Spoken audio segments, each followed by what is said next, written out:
एक जंगल में बहुत सारे पशु पक्षी रहते थे।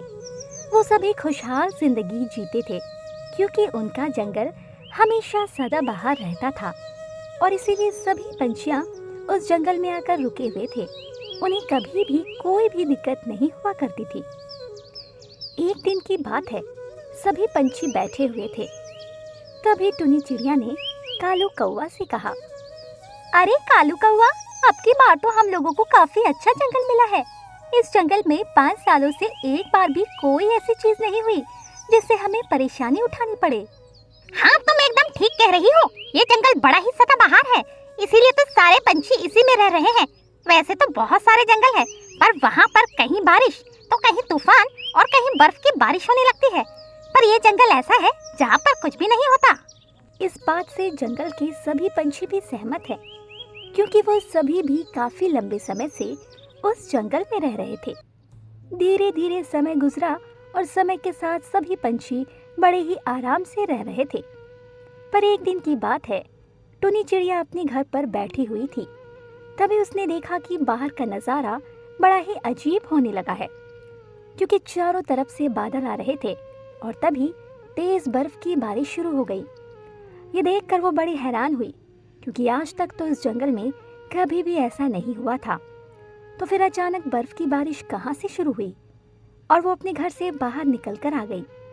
तो उसने देखा सभी पंछी घर के बाहर खड़े हुए थे और बर्फ की बारिश देख रहे थे। टुनी चिड़िया रोहन कबूतर के पास गई और उसने रोहन कबूतर से कहा, अरे रोहन कबूतर, ये अचानक बर्फ की बारिश कैसे शुरू हो गई? मुझे नहीं पता। ये तो मुझे भी काफी अजीब लग रहा है, क्योंकि पिछले 5 सालों से ऐसा कुछ भी नहीं हुआ था। तो फिर अचानक ये बर्फ की बारिश, मुझे तो कुछ समझ ही नहीं आ रहा है। हाँ, तुम एकदम ठीक कह रहे हो। जब मैंने ये बर्फ की बारिश देखी तो मुझे काफी हैरानी हुई। पता नहीं ये सब क्या हो रहा है। वहीं सारे पंछी भी बहुत ज्यादा हैरान थे। उन्हें तो कुछ समझ ही नहीं आ रहा था कि आखिर ये बर्फ की बारिश अचानक शुरू कैसे हो गई। और सभी पंछियों ने फैसला किया कि वो लोग अपने सरदार बूढ़े कौवा के पास जाएंगे। और सभी पंछी मिलकर बूढ़े कौवा के पास गए और टुनी चिड़िया ने बूढ़े कौवा से कहा, अरे काका, ये अचानक बर्फ की बारिश कैसे शुरू हो गई? आज तक इस जंगल में ऐसा कुछ भी नहीं हुआ था, तो फिर ये अचानक? अरे बेटा, अचानक कुछ भी नहीं है। ये सब इस जंगल का नियम है। इस जंगल में हर 5 साल बाद बर्फ की बारिश होती है। इसी वजह से 5 साल बीत जाने के बाद बर्फ की बारिश हो रही है। पर काका, अभी तक तो ऐसा कुछ भी नहीं हुआ था और ना ही हमने सुना था। अरे तुम लोगों को आए अभी इस जंगल में कितना समय हुआ है, इसीलिए तुम्हें नहीं पता है। पर यहाँ पर हर 5 साल बाद बर्फ की बारिश 1 महीने तक होती है। अब तुम लोग जाओ और बर्फ की बारिश का मजा लो। ये सुनकर वो सभी पंछी वहाँ से चले गए और इसके बाद सभी पंछी अपने घर आ गए। सभी बहुत खुश थे, क्योंकि पहली बार जंगल में बर्फ की बारिश हो रही थी।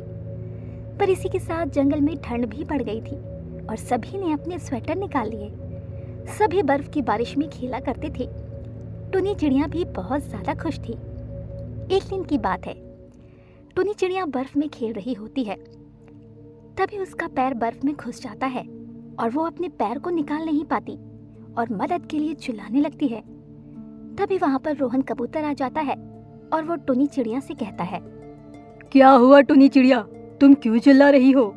अरे क्या बताऊं रोहन कबूतर, मैं यहाँ पर खेल रही थी, तभी मेरा पैर यहाँ पर घुस गया और पता नहीं अब मेरा पैर निकल भी नहीं पा रहा है। अरे तुम चिंता मत करो, मैं तुम्हारा पैर अभी निकाल देता हूँ। वो बर्फ में धंस गया होगा। और ये कहकर रोहन कबूतर ने वहाँ की बर्फ हटाना शुरू कर दी और काफी देर बर्फ हटाने के बाद टुनी चिड़िया का पैर निकाल दिया।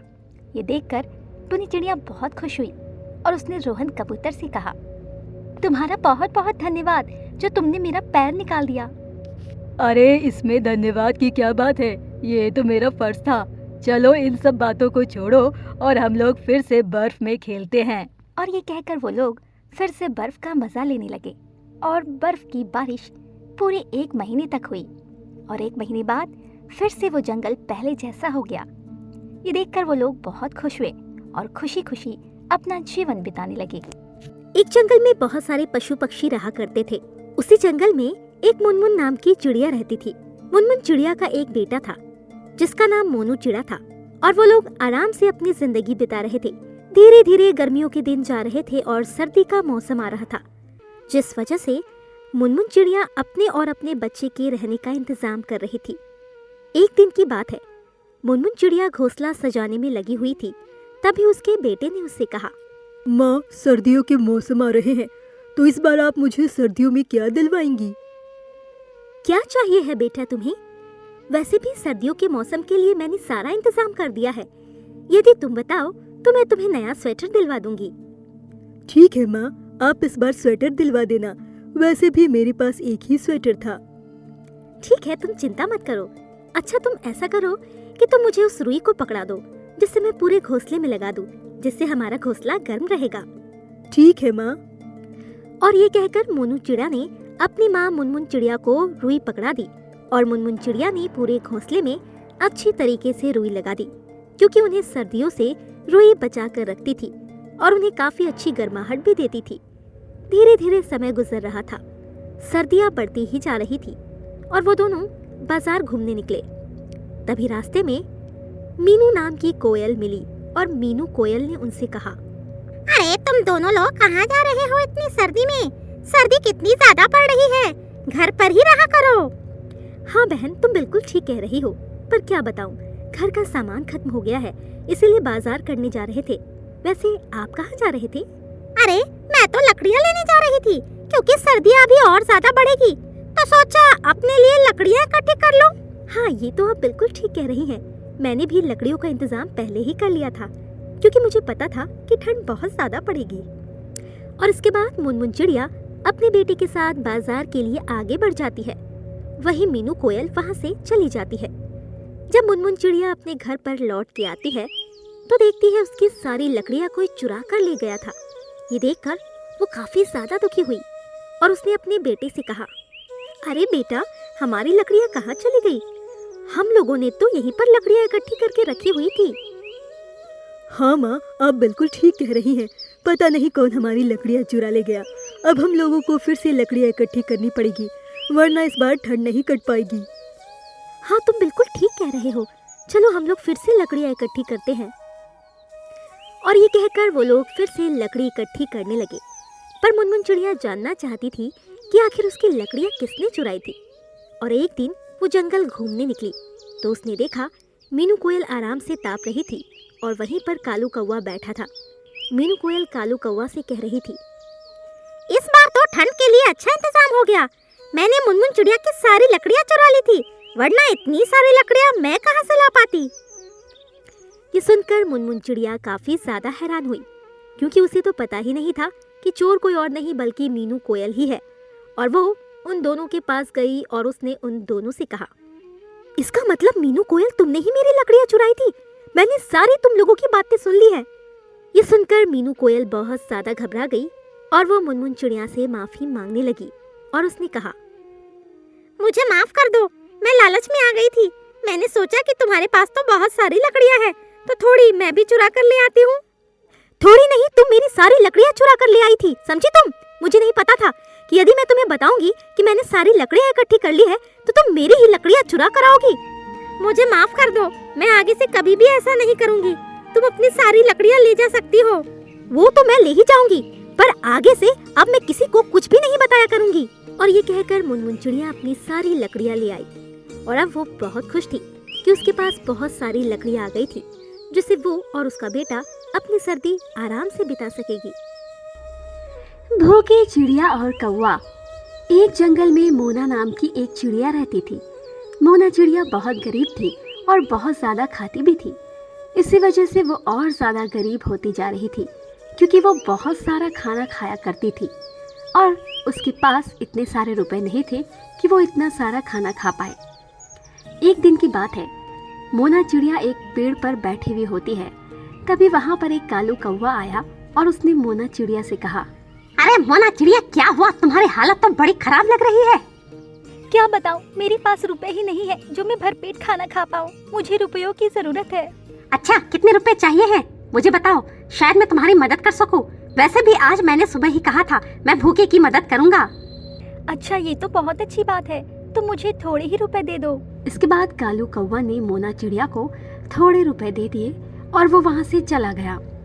मोना चिड़िया रुपया लेकर सीधा सामान लेने गई और उसे खाने लगी। उसने कालू कौवा के रुपए एक ही दिन में खर्च कर दिए और वो फिर से उदास हो गई और उसने अपने आप से कहा, अरे, मेरी भूख तो खत्म ही नहीं हो रही है। पता नहीं क्या हो गया है, मैं इतनी ज्यादा भूखी कैसे रहने लगी। धीरे धीरे समय गुजरा पर मोना चिड़िया की भूख शांत होने का नाम नहीं ले रही थी। अब मोना चिड़िया भीख मांगने लगी थी। इधर उधर से भीख मांगकर वो अपना गुजारा किया करती थी, क्योंकि उसने अपनी भूख के आगे सब कुछ बेचकर खा लिया था। जब जंगल की पंछी को ये बात पता लगी तो वो बहुत ज्यादा हैरान हुए कि आखिर ऐसी क्या बात हो गई जो मोना चिड़िया इतनी ज्यादा भूखी रहती है। एक दिन एक तोता मोना चिड़िया के पास गया और उसने मोना चिड़िया से कहा, अरे मोना चिड़िया, क्या हुआ? मैंने सुना है कि तुम्हें बहुत ज्यादा भूख लगने लगी है। आखिर ऐसा कैसे हो गया? मुझे नहीं पता ऐसा कैसे हो गया। एक तो मैं पहले से ही गरीब थी, पर इस भूख ने तो मुझे और ज्यादा गरीब बना दिया है। अब तो मुझे भीख मांगनी पड़ती है। मेरी तो कुछ समझ में नहीं आ रहा, मैं क्या करूं? और ऊपर से ये भूख भी शांत होने का नाम नहीं ले रही है। मैं जितना ज्यादा खाती हूँ उतनी ही मेरी भूख बढ़ती जा रही है। क्या तुमने कोई गलत चीज को तो नहीं खा ली, या फिर कोई ऐसी चीज जिससे तुम्हारी भूख बढ़ गई हो? मुझे तो ऐसा कुछ भी याद नहीं आ रहा। हाँ, एक बार नदी के किनारे गई थी, जहाँ पर मुझे एक सेब पड़ा हुआ मिला और मैंने उसी को खा लिया। तभी से ऐसा हो गया। ये सुनकर तोता बहुत हैरान हुआ और उसने सभी पंछियों को मोना चिड़िया की बात बताई और सभी पंछी नदी के पास पहुंच गए। मोना चिड़िया भी नदी के पास पहुंच गई। इसके बाद कालू कौवा ने मोना चिड़िया से कहा, क्या तुमने यहीं से सेब उठाकर खाया था?